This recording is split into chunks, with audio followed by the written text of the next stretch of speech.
USA তে আসার পরে আমার প্রচুর পরিমাণে চুল পড়ে যাচ্ছে। চুল পড়ার অবশ্য বিভিন্ন ধরনের কারণও আছে, যেমন আবহাওয়ার পরিবর্তন, জলের পরিবর্তন, খাবারের পরিবর্তন, ঠিকমতো না ঘুমানো, মানসিক চাপ, আরো কত কি। চুল যখন বিউনি করতে যায় তখন খুবই হাসি পায়, এত পাতলা হয়ে গিয়েছে বলার মতো না। তাই আজকে ভাবছি চুল কাটবো। আমার চুলের আগা বরাবরই ফেটে যায়, তার কারণে আমার চুল বাড়তে চায় না, আর তার সাথে এখন অতিরিক্ত চুল পড়াও শুরু হয়েছে। জানি না এই অবশিষ্ট চুলগুলো আর কতদিন মাথাতে থাকবে।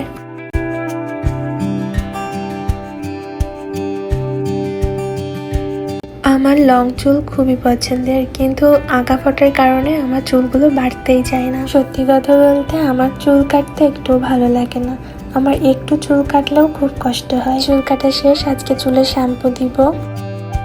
যখন দেখি মাথা থেকে অনেক পরিমাণে চুল পড়ছে তখন মনে হয় চুলগুলো কেটে একদম ছোট্ট ছোট্ট করে রাখি, কিন্তু যেহেতু লং চুল পছন্দ এই জন্য এটা করতে পারি না। কেমন লাগছে জানাবেন।